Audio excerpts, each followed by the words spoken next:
రోమిలకు రాసిన పత్రిక 1వ అధ్యాయము, రోమిలకు రాసిన పత్రిక 1వ అధ్యాయము 16వ వచనం చదువుదాం.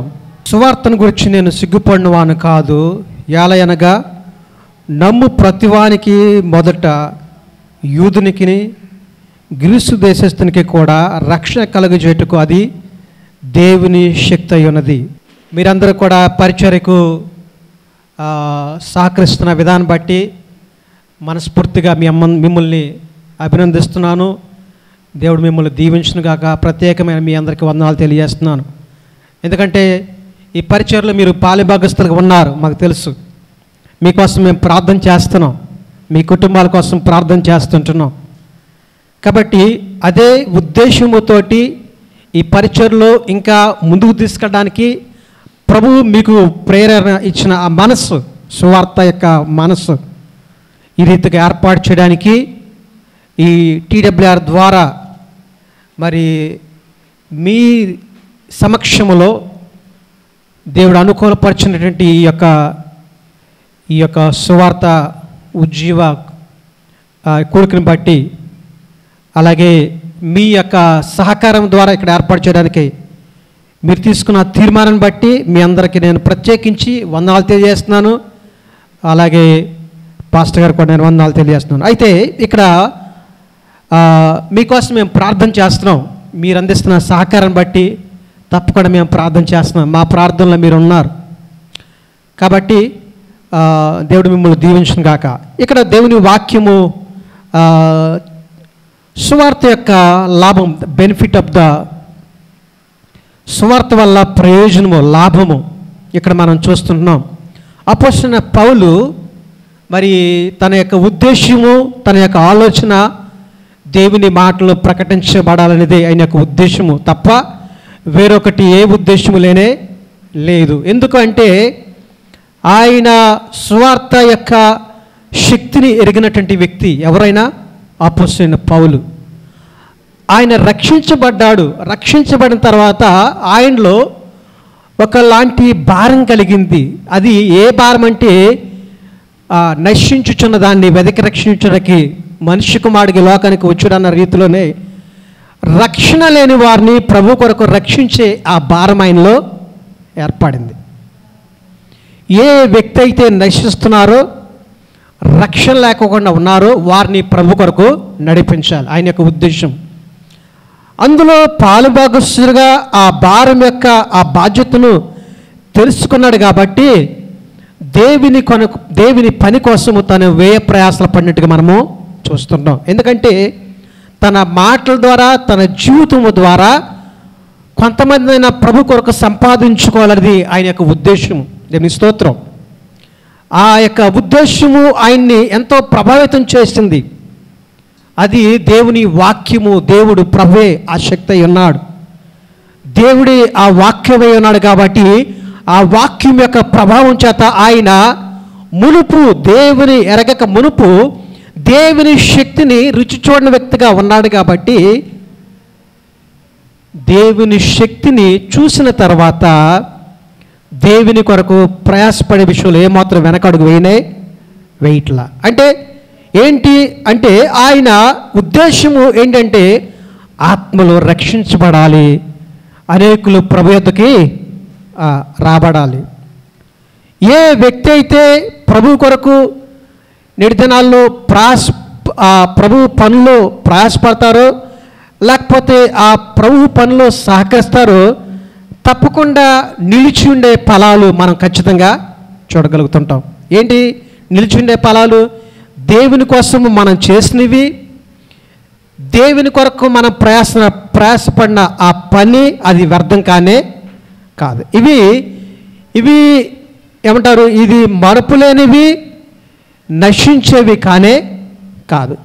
దీనికి దేవుడు తప్పక ప్రతిఫలము ఇస్తాడు. దీనికి ప్రభు తప్పక వెలగడతాడు ఖచ్చితంగా. అయితే ఈ సువార్త ద్వారా అనేకులు ప్రభు యొద్దకు రావాలనేది ప్రభు యొక్క ఉద్దేశము. అయితే అపోస్తలుడైన పౌలు మొట్టమొదటిగా సువార్త భారము తెలిసిన వ్యక్తి కాబట్టి సువార్త కొరకు ఆ శక్తిని తెలుసుకున్నాడు కాబట్టి మొట్టమొదటిగా ఏ భేదము లేకోకుండా ఎవరి కోసము? యూదులు గ్రీసు దేశస్తుల కోసము, వారి కోసం, వారు రక్షణ కోసము ఆయన ముందుకు వెళ్ళినట్టుగా మనము చూస్తుంటున్నాం. అయితే ఏ భేదము లేదు, దేవుని వాక్యం సెలవిస్తుంది కదా, అందరూ మారు మనసు పాపం చేసి దేవుని అనుగ్రహించు మహిమను పొందలేకపోతున్నారు. అయితే ఏ భేదము లేదు, కానీ దేవుని యొక్క సువార్తను ప్రకటించి శక్తి చేత దేవుని మాట ద్వారా అనేకుల్ని ప్రభు కొరకు ఆకర్షించాలి, ప్రభు కొరకు కొంతమంది అయినా సంపాదించాలనేది అపోస్తలుడైన పౌలు యొక్క ఉద్దేశం. మరి మునుపు దేవుని ఎరగక మునుపు అంత తీవ్రత ఆయనలో ఉందా అంటే ఏమాత్రం లేనే లేదు. ఎక్కడి నుంచి ఈ తీవ్రత వచ్చింది అంటే, ఈ సువార్త భారము వచ్చిందంటే నిజంగా దేవుడు ఎప్పుడైతే తన మనోనేత్రాలు వెలిగించాడో, తన మనోనేత్రాలు తెరబడియో, అప్పుడే ఆ మనసు, దేవుని యొక్క మనసు, క్రీస్తు కలిగిన మనసు ఎవరిలోకి వచ్చిందట? అపోస్తలుడైన పౌలులోకి వచ్చింది. యేసు ప్రభు యొక్క ఉద్దేశం కూడా మొట్టమొదటిగా ఆయన యూదులకి, తర్వాత తన స్వకీయులకి సువార్త ప్రకటించినట్టుగా చూస్తుంటున్నాం. తర్వాత అన్ని జనులకి. కాబట్టి వారు మరి రక్షించబడాలి, రక్షణలోకి అంటే దేవుని మార్గంలోకి నడిపించబడాలనేది ఆయన యొక్క ఉద్దేశం. అందుకని పౌలు కూడా మరి ఏ నామములోనూ లేదు రక్షణ అనేది ఆయనకు అర్థమైంది. కాబట్టి ఆ రక్షణ కోసము ఎవరైతే రక్షించబడలేదో వారి కోసము ఆయన మరి తను ప్రయాసపడినట్టుగా మనము చూస్తుంటున్నాం. అందుకని అపోస్తలుడైన పౌలు కూడా మొట్టమొదటిగా యూదులు, తర్వాతే అన్ని జనులని అన్నాడు. మొట్టమొదటిగా యూదులకి దేవుని యొక్క మాట ప్రకటించబడాలి, తర్వాత ఎవరికి ప్రకటించబడాలంట? అన్ని జనులకి ప్రకటించబడాలి. అపోస్తలుడైన మరి యేసు ప్రభు హయాంలో కూడా మరి యూదుల కోసమే ఆయన దేవుని మాటలు ప్రకటిస్తే ప్రభువుని అంగీకరించిన వారు అందరూ విన్నారు. కానీ అందరూ విన్నవారు రక్షించబడ్డారంటే లేనే లేదు. అందుకని గ్రీక్ భాషలో సువార్తకి ఎవెంజలియా అనే మాట ఉపయోగిస్తున్నాడు. ఎవెంజలియా అంటే సువార్త. ఈ పదాన్ని మనం చూస్తున్నాం. అంటే సువార్తలో శక్తి ఉంది. యేసు ప్రభు వారు తన భూమి మీద గడిపిన దినాల్లో దీనికి ప్రాధాన్యత ఎక్కువ ఇచ్చినట్టుగా మనము చూస్తుంటాం. అందుకని యూదులకి దేవుని మాటలు ప్రకటించి ప్రభు కొరకు ఆయన లోపము లేని వారుగా అనేకుల్ని ప్రభు కొరకు సంపాదించాలని దేవుని మాటలు యూదులకి ప్రకటించబడినప్పుడు కొంతమంది విన్నారు, చాలామంది విన్నారు. కానీ చాలామంది ప్రభుని తిరస్కరించినట్టుగా మనం చూస్తుంటున్నాం. వాక్యము విన్నారు, వారే ప్రభుని సిలువకి అప్పగించినట్టుగా మనం చూస్తున్నాం. ఆయన ఆ సిలువ అంటే ఆ తల మీద ముళ్ళ కిరీటం పెట్టినట్టుగా చూస్తుంటున్నాం. కానీ వారు ప్రత్యేకమైన వారు యూదులు. ఎందుకో తెలుసా? వారు ప్రత్యేకమైన జనాంగము. దేవుడు వారికి ఒక ప్రాధాన్యత ఇచ్చాడు. కాబట్టి వారి ద్వారా దేవుని మాటలు ప్రకటించబడాలి. అందుకనే అపోస్తలుడైన పౌలు కూడా మొట్టమొదటిగా యూదులకే, తర్వాత అన్ని జనులకి అనే మాట ఆయన ఉపయోగిస్తున్నాడు. కాబట్టి ఆయన యొక్క ఉద్దేశము ఏమిటంటే అనేకులు రక్షించబడాలి, అనేకులు ప్రభు యొద్దకు రావాలి అని అంటే అది దేనిలో ఉంది అంటే కేవలము సువార్తలో ఉంది తప్ప మరి దేనిలో లేదు. యేసు ప్రభు వారు ఈ లోకానికి వచ్చాడు, నశించిన దాన్ని వెదకి రక్షించడానికి వచ్చాడు. మనిషి కుమారుడుగా ఆయన వచ్చాడు, చనిపోయి సమాధి చేయబడి 3వ దినాన ఆయన లేచినట్టుగా మనము చూస్తున్నాం. నమ్మిన వారు రక్షించబడతారు, నమ్మని వారికి ఏం కలుగుతుందంట? శిక్ష విధించబడుతుంది. కాబట్టి నమ్మిన వారు రక్షించబడుతున్నారు, నమ్మిన వారికి తీర్పులో ఏం కలుగుతుందంటే వారికి దేవుని మాటలు ప్రకటించాం. కానీ ఒకరోజు వారు తెలుసుకుంటారు. కాబట్టి ఈ యొక్క సువార్త దీనివల్ల లాభము ఏంటి అంటే ఈరోజు TWR భారతదేశ వ్యాప్తంగా 150 భాషలో దేవుని వాక్యము అందిస్తుంది. 150 భాషల్లోకి. అందుకని సర్వసృష్టికి వెళ్ళి సువార్తను ప్రకటించుడి, సమస్త జనులను నా శిష్యులుగా చేయడి అనే ఉద్దేశంతో దేవుని వాక్యము TWR ఈ యొక్క 150 భాషలో సువార్తను ప్రకటిస్తున్నాం. అయితే ఈ సువార్త యొక్క ప్రభావం ఏంటంటే అనేకులు ప్రభావితం చేస్తుంది. ఎవరైతే దేవుని వాక్యం వింటున్నారో, ఈ సువార్తను వింటున్నారో, వారి జీవితంలో మార్పు చెంది వారు రూపాంతరం చెందబడ్డారు, వారు రూపాంతరం చెందారు. ఒక వ్యక్తి ఏమంటారు, సారాయి అమ్మేటువంటి ఒక వ్యక్తి, వారి వృత్తి, వారి పని ఏంటంటే సారాయి అమ్మటం. కానీ ఆ పని చేసే అమ్ముకునేటువంటి ఒక స్త్రీ తన అంగడి దగ్గర అమ్ముకుంటుంటే మనకు తెలిసినటువంటి ఇలా మన బ్రదర్స్ దీవిని లాంటి, లేకపోతే మాలాంటి బ్రదర్స్ ఆ ఇన్స్ట్రుమెంట్ తీసుకుని వెళుతున్నప్పుడు ఆపింది ఆ స్త్రీ. ఆమె వృత్తి ఏంటో తెలుసా? సారాయి అమ్మటం. ఆమె చెప్పింది, ఏంటి ఇది మీరు తీసుకెళ్ళేది? ఇప్పుడు చిన్న చిన్న ఇస్తున్నాము, ఒకప్పుడు కొంచెం పెద్దగా ఉండేవి. అప్పుడు ఆ స్త్రీ చెప్పింది ఏమిటంటే, ఏంటది ఒకసారి వినిపించరా అని చెప్పింది. ఆ బ్రదర్ అన్నాడు, ఇది చూడడానికి ఇలా ఉంది కానీ దీని ద్వారా మేము వాక్యము వినిపిస్తున్నాం అని ఆ బ్రదరు ఆ సారాయి అమ్మే ఆ స్త్రీకి తెలియజేశాడు. తెలియజేసిన తర్వాత ఆమె అంది, ఏది ఒకసారి వినిపించగలరా అని ఆవిడ చెప్పింది. వినిపించగలరా అంటే ఆయన అన్నాడు, వినిపిస్తామమ్మా, కానీ మీరు కూడుకుని వాక్యము ఒక ప్లేస్లో కూడుకుని వాక్యం వినాలి అని ఆయన చెప్పాడు. సరే, కూడుకునేది తర్వాత సంగతి, నేను వింటాను, నాకు వినాలని ఉంది, మీరు నాకు ఇది వినటానికి ఒకసారి ఇస్తారా అని ఆ స్త్రీ అడిగినప్పుడు ఆ బ్రదరు ఏ వ్యక్తి అయితే అవి మోసుకున్నాడో తన దగ్గర ఉన్న ఈ ఇన్స్ట్రుమెంట్స్ అక్కడే ఉన్న చోటనే ఒక్కసారి వినిపించమంటే ఒక వాక్యము జస్ట్ అలా మీడియా ప్లేయర్ నుంచి వినిపించినప్పుడు ఆ వాక్యము ఆ స్త్రీని ఆకర్షించింది. ఆ వాక్యం యొక్క శక్తి ఆకర్షించింది. ఒక్కసారే వింది. తర్వాత ఆ స్త్రీ చెప్పింది ఏంటంటే, నాకు దేవుడు ఎవరో తెలియదు, కానీ మీరు ఇది ఇస్తున్నారా, నాకు ఇస్తారా, నేను రోజు వింటాను, తర్వాత దీని యొక్క స్పందన ఏంటో నేను ఇంకా తెలుసుకుంటాను, దీనిలో ఏముందో నేను తెలుసుకుంటానని అంటే, ఇక ఏం చేయాలి? ఆశగల వారిని ఏం చేయాలి? మనం ఆశగల ప్రాణాన్ని తృప్తిపరచాలి కదా. ఆ స్త్రీ ఆశకొంది దేని పట్ల? దేవుని వాక్యం పట్ల. కానీ ఆమె చేసే పని ఏంటంటే, ఎవరో ఆమెకి యేసు ప్రభు తెలియదు, కానీ ఆ ఇన్స్ట్రుమెంట్ ఇస్తే వాక్యము వింటూ ప్రారంభించింది.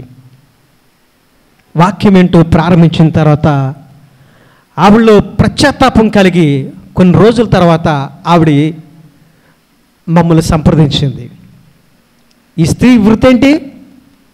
సారాయి అమ్మే. కానీ ప్రతి ఒక్కరికి కూడా ఏం కావాలి? రక్షణ కావాలి. అందుకనే యేసు ప్రభు వారు కూడా నశించిన దాన్ని వెతికి రక్షించుటకు మనిషి కుమారుడు ఈ లోకానికి వచ్చాడు. ఏ ఒక్కరు నశించడం ఆయనకి ఇష్టం లేదు. కాబట్టి అంతటా అందరూ మారు మనసు పొందాలనేది ఆయన యొక్క ఉద్దేశం. కాబట్టి ఈ స్త్రీ ఏ వాక్యమైతే విందో ఆవిడలో పశ్చాత్తాపం కలిగింది. తన హృదయము పరితపించి బాధతో మాకు తెలియజేసింది, నేను కూడా పాపిని, నా మనసులో నెమ్మదిలేని స్థితి. కానీ ఏదో పని చేసుకోవాలి కాబట్టి ఈ వ్యాపారంతో నేను ఉన్నాను, ఇది నా జీవనోపాధి, దీనికోసం నేను ప్రతి దినము రాత్రులు ఎంతవరకైనా ఉండి ఈ పని చేస్తున్నాను, ఇది నా వృత్తి పరంగా నేను చేస్తున్నాను కాబట్టి ఈ వాక్యము విన్న తర్వాత ఈ వాక్యము నన్ను ఎంతగానో ప్రోత్సహించింది, నాలో పరివర్తన తీసుకురావడానికి సమాధానం అనేది నాలో కలుగజేసింది ఈ వాక్యం, ఈ సువార్త. కాబట్టి అది విన్న తర్వాత నేను ప్రతిరోజు వినుకోకుండా నేను ఉండలేకపోతున్నాను, కాబట్టి ఈ వాక్యము ప్రతిరోజు నేను వినాలి అని ఆ స్త్రీ తీర్మానం చేసుకుంది. దాని స్తోత్రం. కాబట్టి ఆ స్త్రీ తీర్మానాన్ని బట్టి మీకు కేవలం ఒక్కరోజే కాదు, మీరు వినండమ్మా, వినటమే మాకు కావాలని ఈ బ్రదర్ తెలియజేసి ఆవిడకి ఇచ్చిన తర్వాత అలా వాక్యం వింటూ ప్రారంభించింది. తన జీవితంలో తను వాక్యం ద్వారా పట్టబడి ఆ స్త్రీ నేను పాపిని, నేను చేసే పని కూడా అది దేవుని దృష్టిలో మంచి పని కాదు అని వ్యక్తిగతంగా కన్వెక్ట్ అయిందనమాట. తెలుసుకుని తర్వాత దేవుని వాక్యం వింటూ, కేవలము దేవుని వాక్యం వింటూ ప్రారంభించి వాక్యం ద్వారానే ఆమె ఎంతగానో ప్రోత్సహించబడుతుంది. మనసులో సమాధానం లేకపోయినప్పటికీ గుండె నిండా బాధ, వేదన, కానీ జీవనోపాధి కోసం ఏం చేస్తుంది ఈ స్త్రీ? ఆమె చేసేది ఆ వృత్తి. కానీ ఎప్పుడైతే ప్రభు ఆ హృదయం వాక్యం ద్వారా తెరిచాడో ఆ స్త్రీలో ఒక నెమ్మది, ప్రశాంతమైన వాతావరణం ఆ స్త్రీలో ఏర్పడింది. అప్పటి నుండి ఆ స్త్రీ తీర్మానం చేసుకుంది ఏంటంటే, నేను పాపిని, ప్రభువు నా కొరకు చనిపోయాడు, తిరిగి లేచిన దేవుడు ఆయన, దేనిలోనూ ఎందులోనూ రక్షణ లేదు, కాబట్టి నేను చేసే నాకు అంటే నేను దేవునికి విరుద్ధమైన పాపములు చేసి నేనెంతగానో గాయపరచాను ప్రభుని, నాలో వ్యక్తిగతంగా నాలో ఏ మాత్రము దేవునికి ఇష్టమైనవి లేకపోయినప్పటికీ ప్రభు సులువ ప్రేమ చూపించి ఆయన త్యాగం చేశాడని గుర్తించాను. ఆ మాటలు నన్ను ఎంతో ప్రభావితం చేస్తుంది. కాబట్టి నేను వ్యక్తిగతంగా పశ్చాత్తాపడి ప్రభు నేను అంగీకరించానని కన్యలతో ఆ స్త్రీ పశ్చాత్తాపడింది. దేని ప్రభావం అండి ఇది? సువార్త యొక్క ప్రభావం, సువార్త యొక్క శక్తి, సువార్త వల్ల లాభము. మరలా దేనివల్ల ఆ లాభం లేనే లేదు. ఆ స్త్రీ ప్రభుని తెలుసుకున్న తర్వాత ఇక నేను తెలుసుకున్నాను కాబట్టి నేను మౌనంగా ఉండను, మౌనంగా ఉండక దీనికోసము నేను ప్రయాసపడతానని చెప్పేసి ఆ స్త్రీ పని కట్టుకుని తీర్మానం చేసుకుంది. ప్రియమైన దేవుని బిడ్డలారా, సువార్త యొక్క లాభము, ఒకవేళ ఈ స్త్రీ కనుక వాక్యము ఎనుకోకుండా ఉంటే ఆమెకు రక్షణ కలిగేదా? ఆమెకు ఏమైనా ఉపయోగం ఉండేదా అంటే ఏమాత్రము లేదు. కానీ ఆ స్త్రీలో వాక్యము తెలుసుకున్న తర్వాత నేను చేసే పని కూడా ఇది తప్పు అని ఆమె ఒప్పించబడి తర్వాత నా జీవనోపాధి కోసం నేను ఏమి చేయాలని అలా గ్రూపు రేడియో గృహం అనే కాన్సెప్ట్ మనము చేస్తుంటాము. అలా ప్రారంభించింది. వాక్యము వినిపించటము అలా చేసిన తర్వాత ఆమె రక్షించబడిన ఈ స్త్రీ కొంతమంది ద్వారా వాక్యం వినటం ప్రారంభించిన తర్వాత క్రమంగా అది పెరుగుతూ దేవుని వాక్యం అనేకులు ప్రభావితం చేస్తుంది. ఈ స్త్రీ మొట్టమొదటిగా వృత్తి కోసం చేసిన పని కదా. అప్పుడు ఈ వాక్యము వినిపిస్తూ ఆ స్త్రీ ఏం చేసిందంటే, ఇక నేను ఈ పని చేయకూడదు, ఈ వృత్తి, ఏ వృత్తి అది? సారాయ్ అమ్మే వృత్తి చేయకూడదని తీర్మానం చేసుకుని ముస్లిమ్స్ ఉండే ప్రాంతం ఏమంటారండి ఇది? వేరే దేశానికి వెళ్ళింది ఆవిడ. వెళ్ళి అక్కడ నేను ఈ సువార్తను ప్రకటిస్తూ పాస్ పనైనా చేసుకుంటానని తీర్మానం చేసుకున్న ఆ స్త్రీ. ఎలాగంట? చిన్న గ్రూప్ ఫామ్ చేస్తూ ఇళ్ళలో పాస్ పనైనా చేసుకోవడానికి ఇష్టపడతాను, కానీ ఈ పని మాత్రం చేయను. అంటే దేవుని వాక్యం ఎంత మార్పు తీసుకొచ్చింది ఆ స్త్రీలో. అయితే అలా ప్రారంభించింది. గ్రూపులు పెరుగుతున్నాయి, ఇవి వాక్యం వినే సంఖ్య పెరుగుతుంది. వాక్యం యొక్క ప్రభావం, సువార్త యొక్క ప్రభావం అనేకులు ప్రభావితం చేస్తుంది. ఈమె పాసి పని చేసుకుంటూ ఎలా కాస్త కూస్తూ జీవనోపాధి కోసం సంపాదించుకుంటూ తమ జీవితాన్ని గడుపుతుంటుంది. అయితే గొప్ప విషయం ఏంటంటే ఆమె ఉన్న చోటన ఈ రేడియో గృహాలు ఎక్కువగా విస్తరించి అనేకులు ప్రభుని తెలుసుకుంటూ ఉన్నారు. చూసారా, ఒక్క స్త్రీ, ఒక్క వ్యక్తి ద్వారా ఎంతమంది ప్రభావితం జరుగుతుందంటే ఆ స్త్రీలో ఎంత పరివర్తన జరిగితే ప్రభావితం చేయబడిపోతే తప్ప ఆవిడ ఆ వృత్తిని కూడా మానేది కానీ విడిచిపెట్టేది కానే కాదు. కానీ దేవుని వాక్యము విన్న తర్వాత దేవుని కొరకు ప్రయాసపడటానికి తీర్మానం చేసుకుంది. అంత మాత్రమే కాదు, నేను నమ్ముకున్న నా దేవుని కోసము అనేకుల్ని నేను ఈ సువార్తను వినిపించాలి, అనేకుల్ని ప్రభు కొరకు నేను నడిపించుకోవాలి, రక్షించబడాలి, అనేకుల కోసము నా వంతు నేను కూడా ప్రయాసపడతానని ఆ స్త్రీ తీర్మానం చేసుకున్న తర్వాత ఒక గ్రూప్తో ప్రారంభించబడి ఆ ఉన్న ప్రాంతాన్ని విడిచిపెట్టి వెళ్ళి అరేబియా దేశానికి వెళ్ళింది. అక్కడ ఈ గ్రూపులు ప్రారంభిస్తే ఆ స్త్రీ ద్వారా చాలామంది వాక్యానికి ప్రభావితమయ్యి అనేకులు ఆ గ్రూపులో చేర్చబడేవారు, వాక్యం విని రక్షించబడేవారు ఎంతమందిగానో వాక్యం ద్వారా ప్రభావితము చేయబడ్డారు. ఒకవేళ ఈ స్త్రీ కనుక ఆ వాక్యం వినకపోతే అనేకులను ప్రభావితం చేసేదా అంటే ఏమాత్రము ప్రభావితం చేసేది కానే కాదు. అందుకని డిఎల్ మూడీ అనబడేటువంటి ఒక వ్యక్తి అంటాడు, ప్రతి దినము కొంతమంది అయినా నేను సువార్తను ప్రకటించాలి, కొంతమందికైనా, అది ఒకళ్ళవ్వచ్చు ఇద్దరవ్వచ్చు, ప్రతిదినము రోజుకి కొంతమందికి నేను సువార్తను ప్రకటించాలి, అనేక ఆత్మలు నేను ప్రభు కొరకు రక్షించాలి. దేవుని మాట చెప్తేనే కదా రక్షణలోకి వచ్చేది అని ఆయన యొక్క దేవుని ఎదుట దేవుని అడిగినట్టుగా మనం చూస్తున్నాం. ఒకనొక భక్తుడు అన్నాడు, ప్రభా స్కాట్లాండ్ దేశమైనా నువ్వు లేకపోతే నా ప్రాణానైనా తీసుకో అన్నాడు.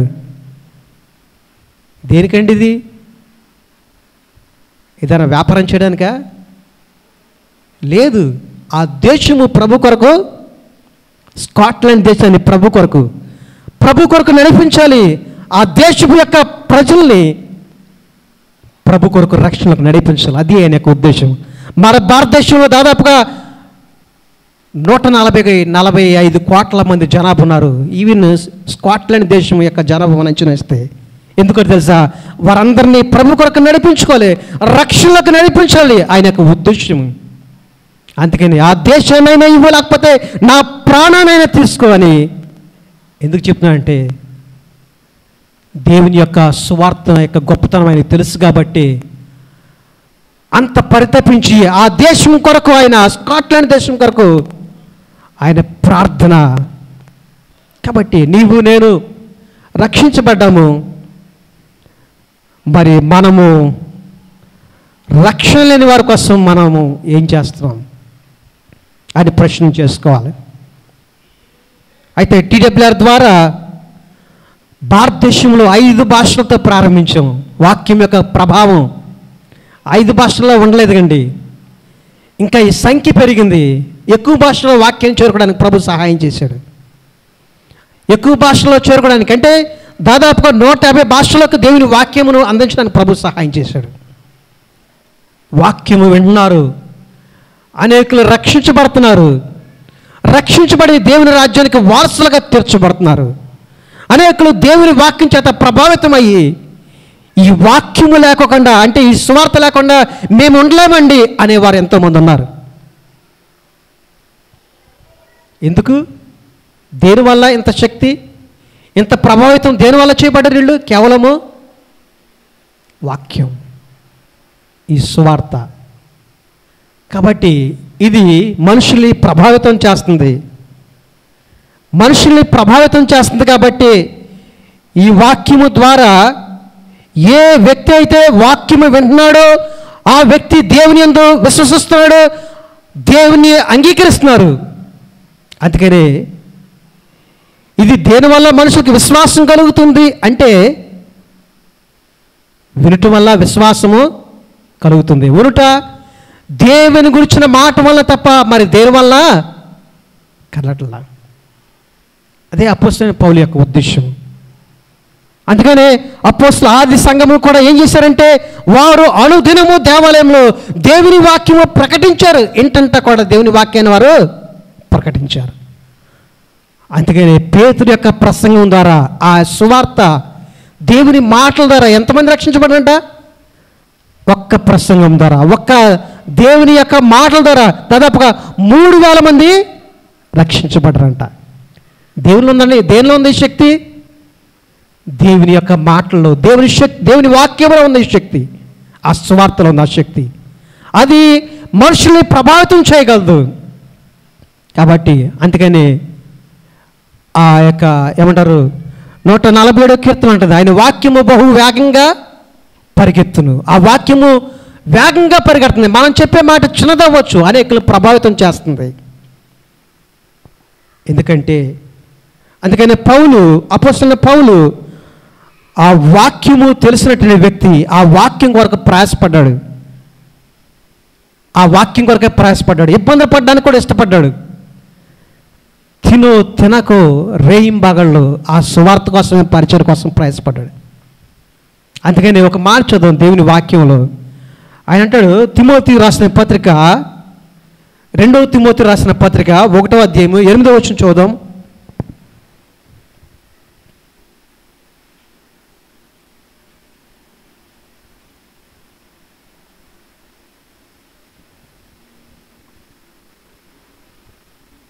ఒకసారి తీసిన వాళ్ళు చదవండి. 2వ తిమోతిలో రాసిన పత్రిక 1వ అధ్యాయం 8వ వచనం. కాబట్టి సాక్ష్యమును గురించి నేను, ఆయన ఖైదీ అయిన నన్ను గురించి నేను సిగ్గుపడక దేవుని శక్తిని బట్టి సువార్త నిమిత్తమునైనా, దేనికంట శ్రమానుభవములో పాలివాడై, దేని గురించి? సువార్త, శ్రమానుభావం. దేని గురించి అంట? దేవుని సువార్త విషయంలో ఏమాత్రం సిగ్గుపడాల్సిన అవసరం లేదు. ఖైదీగా ఉన్నా నేను. కాబట్టి ఇది మార్గం. తిమోతికి చెప్తున్నాడు, అపోస్తలుడైన పౌలు తిమోతికి చెప్తున్నాడు, నా ప్రియ కుమారుడా తిమోతి, నీవు ఏ సాక్ష్యం అయితే, ఏదైతే నమ్మేవో, ఏ మాటలైతే విన్నావో దానికోసం సిగ్గుపడద్దు. ఆ సువార్త కోసము శ్రమానుభావులు అయి ఉండాలి, శ్రమలో పాలుభాగస్థులు అవ్వాలి. కాబట్టి మరి ప్రభువు కొరకు ఆ చెరసాలలో ఉన్నటువంటి పౌలు, అందుకనే నేను బంధించబడవచ్చు చెరసాలలో, కానీ దేవుని వాక్యము బంధించబడకూడదు. అంటే సువార్త మాత్రము ప్రకటించబడాలి అనేకులకి, ఆయన ఉద్దేశం. ఎలా అయినప్పటికీ చూసారా, అందుకనే అదే మాట అపోస్తలుడైన పౌలు తిమోతికి చెప్పాడు, ఆ సిలువ కోసమే నువ్వు శ్రమపడు, శ్రమలో పాలిభాగస్థులు అవ్వు, దాని కొరకు నువ్వు సాక్షిగా నిలబడు. కాబట్టి ఈరోజు నీవు నేను మనందరం కూడా క్రీస్తు రక్తం ద్వారా రక్షించబడం. ఆయన నువ్వు విశ్వాసించాం కాబట్టి, మన పునరుద్ధానాన్ని మనం నమ్మాం కాబట్టి మనకి రక్షణ కలిగింది. కానీ భారతదేశంలో దాదాపుగా కొన్ని వేల మంది, లక్షల మంది ప్రభుని అంగీకరించిన వారు ఉన్నారు. వారి కొరకు మన పరిస్థితి ఏంటి, మన స్థితి ఏంటి, వారి విషయంలో మనము ఏం చేయగలుగుతున్నాం అని ఆలోచన చేస్తే మనిషికి బాధే. అందుకనే అపోస్తలుడైన పౌలు ఆయన దేన్నైతే నమ్మాడో దానికోసము ఆ ప్రభు కొరకు తను కూడా ఇబ్బంది పడే విషయంలో ఏమాత్రం వెనక తగ్గల. ఏ సువార్తనైతే ప్రభు యందు ఆయన తన మనస్ఫూర్తిగా నమ్మాడు, దానికోసము ప్రయాసపడ్డాడు, ఇబ్బందులు పడ్డాడు.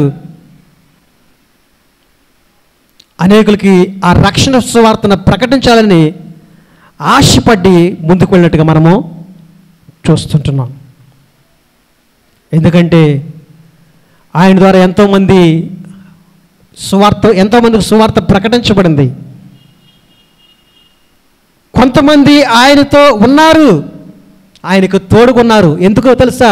ఎవరైతే ఆయన వాక్యముని రక్షించబడ్డారో వారు ఆయనకు తోడుగా ఉన్నారు. కాబట్టి మన జీవితంలో మనం కూడా ఈ సువార్త వల్ల ప్రయోజనం ఏంటంటే అనేకుల్ని రక్షణకు నడిపించేది, అనేకుల్ని అగ్నిలో నుంచి లాగినట్లుగా. కొంతమందినైనా మనం ఏం చేయాలంట? కొంతమంది అయినా ప్రభు కొరకు మనము నశించే వారిని అగ్ని నుండి లాగి దేవుని మార్గాలు నడిపించే వారికి మనము ఉండాలి. కాబట్టి ఆయన ద్వారానే మరి మనము రక్షించబడ్డాము. అందుకనే మరి ఆ యొక్క కీర్తనలు అంటాడు, దావీదు అంటాడు. ఒకసారి ఒక మాట చూద్దాం. కీర్తన గ్రంథము 40వ కీర్తన 9-10 వచనంలో చూద్దాం ఒకసారి. కీర్తన గ్రంథము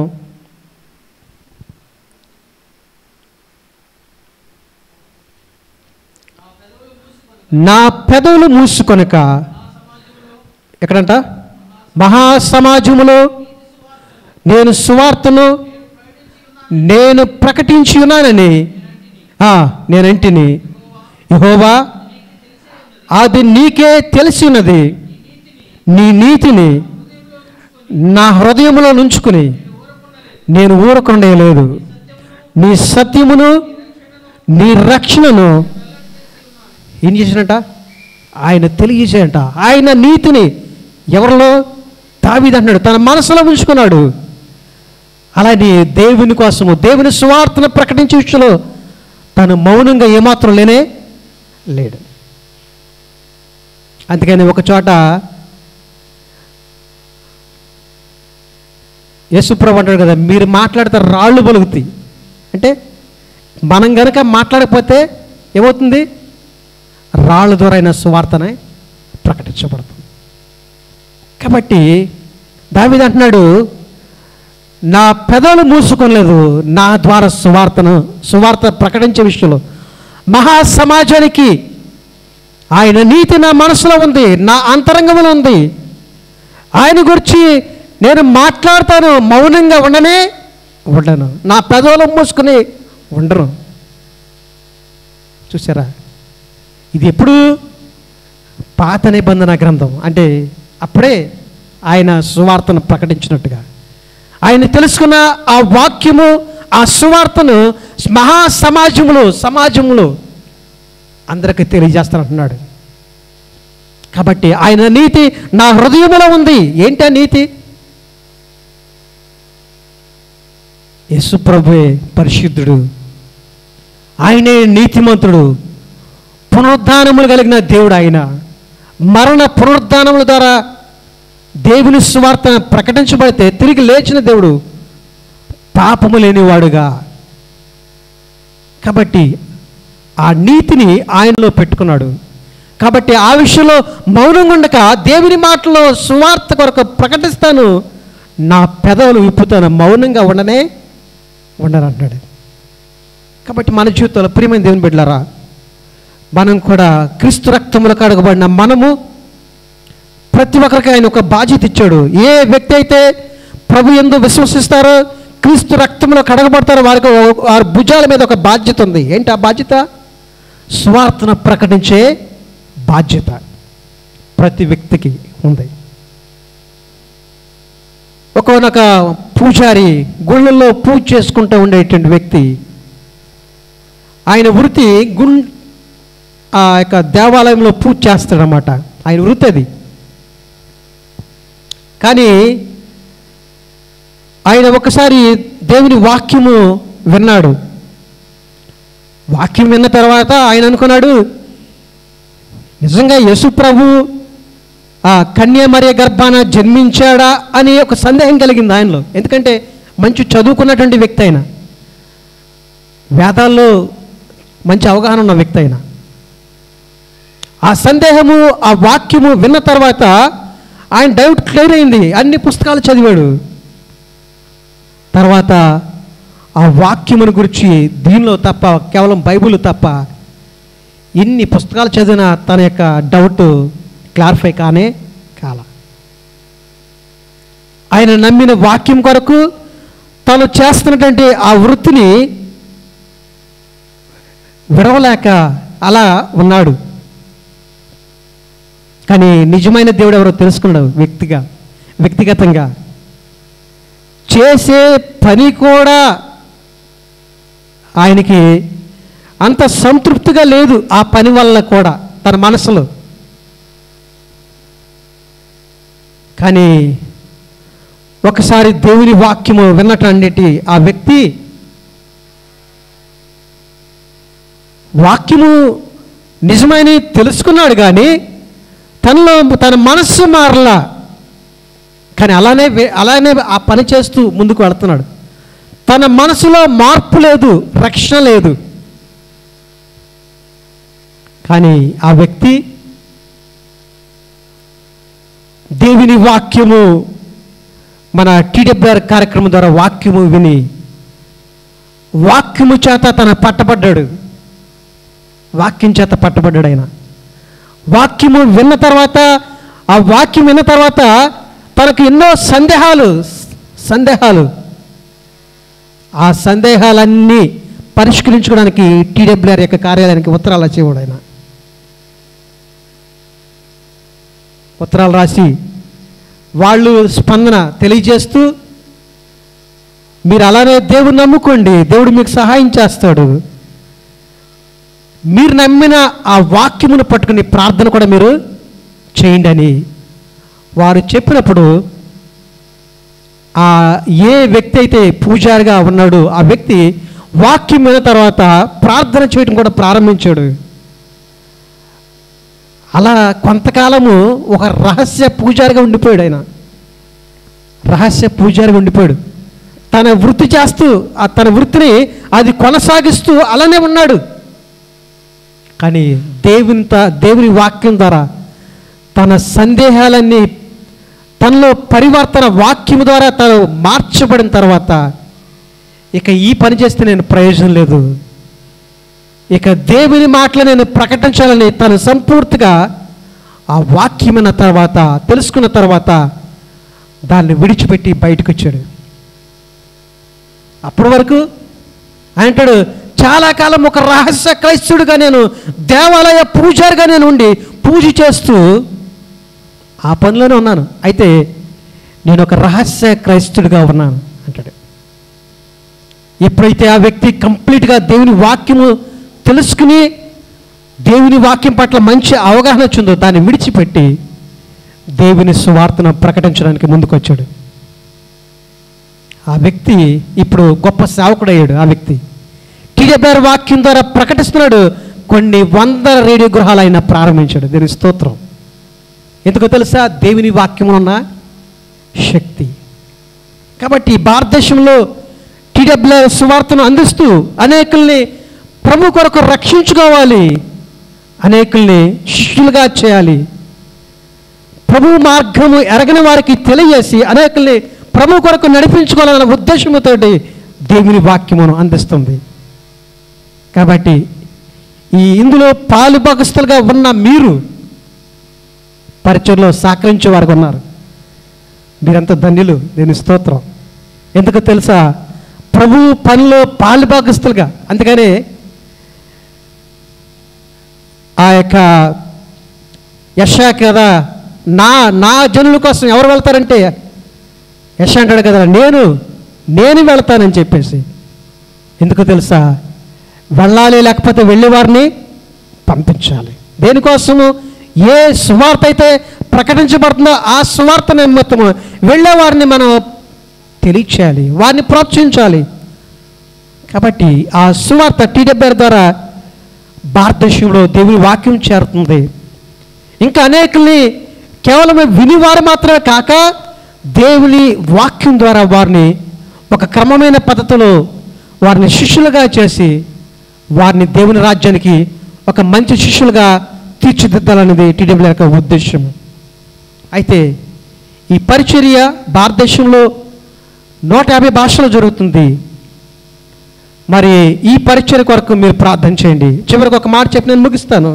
పిలిపిలు రాసిన పత్రిక 1వ అధ్యాయం 27వ వచనం చదువుదాం. పిలిపిలు రాసిన పత్రిక 1వ అధ్యాయం 27వ వచనం.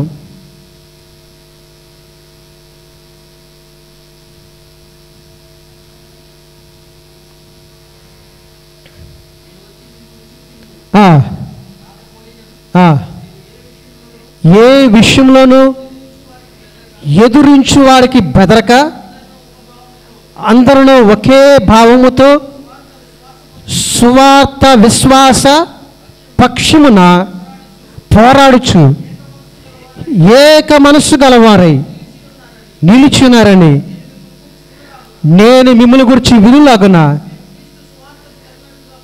క్రీస్తు సువార్తకు ఎలా ప్రవర్తించాలంట?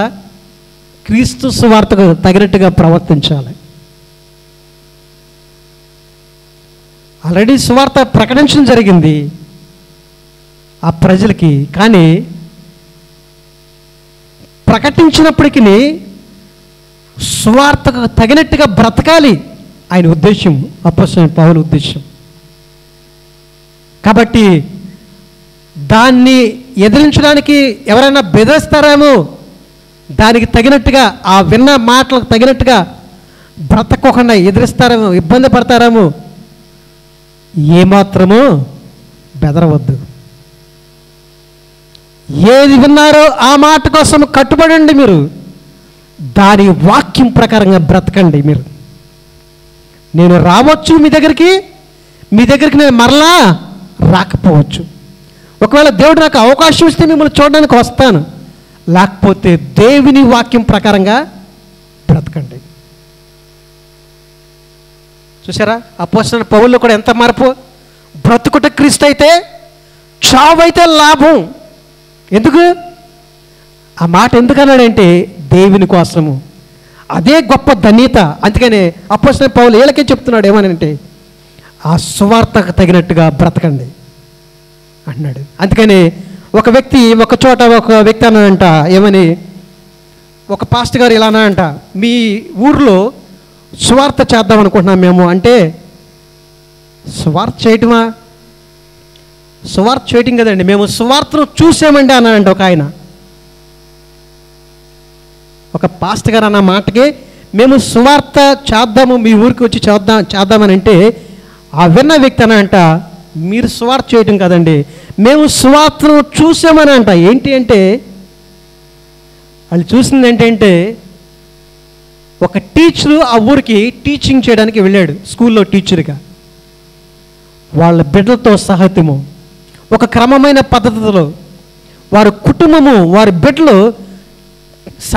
సమయానుకూలంగా వెళ్ళటము, ఎలాంటి ఇబ్బందులు లేకోకుండా ఆ గ్రామంలో వారు దేవుని మాటలు ప్రకటించడము, ప్లస్ ఆయన వృత్తి టీచర్గా కాబట్టి తన టీచింగ్ చేస్తూ బడిని పంతులుగా నడిపిస్తూ దేవుని మాటలు ప్రకటిస్తూ దాని ప్రకారంగా బ్రతకటము ఈ గ్రామం చూసింది. ఈ గ్రామం పరిశీలన చేసింది, అరే పంతులు గారు వచ్చారు, వారి బిడ్డలను చూస్తున్నాము, వీరు క్రమంగా ఆ దేవుణ్ణి చూపిస్తున్నారు. అక్కడ వీళ్ళు ఎలాంటి గొడవలు లేవు, ఆనందకరమైన జీవితాన్ని, నిజంగా యేసు ప్రభు అంటే ఎలా ఉంటాడా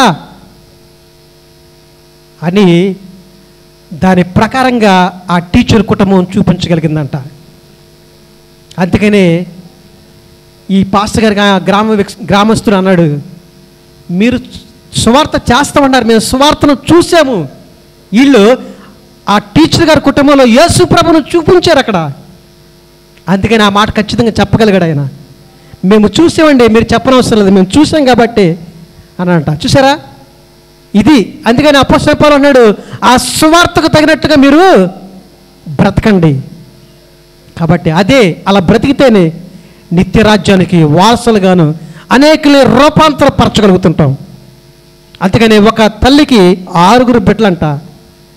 6 బిడ్డలైతే అనేక రకాల కులాల వాళ్ళని చేసుకుంటే ఆ తల్లి వారికి ఎలా సువార్త చెప్పాలో అర్థం కాక తన జీవితం ద్వారా యేసు ప్రభువును చూపించగలిగిందంట. పేరు చెప్తే మీకు కూడా తెలుసుద్ది. ఆ స్త్రీ తన జీవితం ద్వారా యేసు ప్రభువును చూపించగలిగింది. ఈ ఆరుగురు సాంప్రదాయాల నుండి వచ్చినటువంటి కోడల్లో, కానీ ఈ స్త్రీ వాళ్ళకి ప్రభు నమ్మకం అని చెప్పలా. ఏం చూపించిందంట? యేసు ప్రభువును చూపించింది. వారికి ఆశ్చర్యం వేసింది, ప్రభు అంటే ఎలా ఉంటాడా అని. కాబట్టి నమ్ముకున్నటువంటి ఆ స్త్రీ ఆ ఆరుగురి యొక్క కోడలకి తన జీవితంలో యేసు ప్రభువును చూపించేసరికి వారు ప్రభుని యందు నమ్మిక ఎంచుకోకుండా ఉండలేకపోయారు. వారు ప్రభుని అంగీకరించారు. దేవుని సువార్తను అంగీకరించి దేవుని కోసం వారు బ్రతుకుతున్నారు. ఇప్పుడు వారు గొప్ప ప్రార్థనా పరులోళ్ళు. దేనివల్ల వస్తుందంటే ఇది దేవుని యొక్క సువార్త, దేవుని యొక్క మాట, అది మనుషుల ప్రభావితం చేస్తుంది. కాబట్టి అందుకని ఆ విన్న సువార్త కోసం మీరు బ్రతకండి. ఎవరు ఇబ్బంది పెట్టినా బెదరొద్దు, అదరొద్దు. ఆ మాట మీరు వినండి, నమ్మండి. కాబట్టి నేను ముగిస్తున్నాను. మరి మన జీవితాల్లో కూడా మనం రక్షించబడ్డాము. అనేకులు రక్షణ లేని వారి పరిస్థితి ఏంటి? వారి కోసం మనము చేయవలసింది ఏంటి అని మనం ఆలోచన చేస్తే, మొట్టమొదటిగా మనం ప్రార్థన చేయాలి. తర్వాత మన వంతు మనము వారి కొరకు సహకారాన్ని అందించాలి. కేవలము భారతదేశంలో 150 భాషల్లోకి దేవుని బిడ్డల సహకారము, దేవుని యొక్క సహాయం ద్వారా ముందుకు వెళతాం. ఈ పరిచర్లో విస్తృత ప్రసార మాధ్యమం ద్వారా క్రీస్తు కొరకు భారతదేశాన్ని చేరుట, తద్వారా నిలిచి ఉండే ఫలాన్ని ఉత్పత్తి చేయటము టీడబ్ల్యూ యొక్క దర్శనము. అనేక మాధ్యమాల ద్వారా భారతదేశంలో సువార్తను ప్రకటిస్తున్నాం.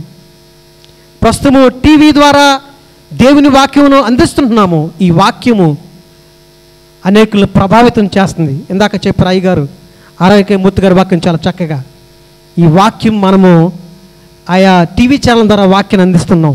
కల్వరి ఛానల్, జీ సినిమాలు అనే ఛానల్ ద్వారా, అలాగే ఇంకా ఉంటారు జీవనది, ప్రార్థనా హెచ్, ఈ ఛానల్ ద్వారా ఏపీ, తెలంగాణలో దేవుని వాక్యాన్ని అందిస్తున్నాం. ఇకపోతే రకరకాల మాధ్యమాల ద్వారా దేవుని వాక్యాన్ని అందిస్తుంటున్నాం. రకరకాల మాధ్యమాలు, యూట్యూబ్, సోషల్ మీడియా అంటే రకరకాల యూట్యూబ్, ఫేస్బుక్, ఇవన్నీ కూడా సోషల్ మీడియా కిందకు వస్తాయి. దేవుని వాక్యాన్ని ప్రకటిస్తున్నాం. అయితే మీరు అందిస్తున్న సహకారం బట్టి మీకు వందనాలు తెలియజేస్తున్నాం. ఇంకా ప్రభువు యొక్క పని ఎంతో ఉంది. అనేకులను చేరుకోవడానికి టీడబ్ల్యూఆర్ శాశ్వతుల ప్రయత్నం చేస్తూ, ప్రయాసపడుతూ, ప్రార్థనాపూర్వకంగా ముందుకు వెళ్తుంది. కాబట్టి ఈ పరిచర్లో నేను కూడా పాలుభాగస్తుని కావాలి అని ప్రభు మిమ్మల్ని ప్రేరేపిస్తే ఈ పరిచర్ కోసం ప్రార్థన చేయండి.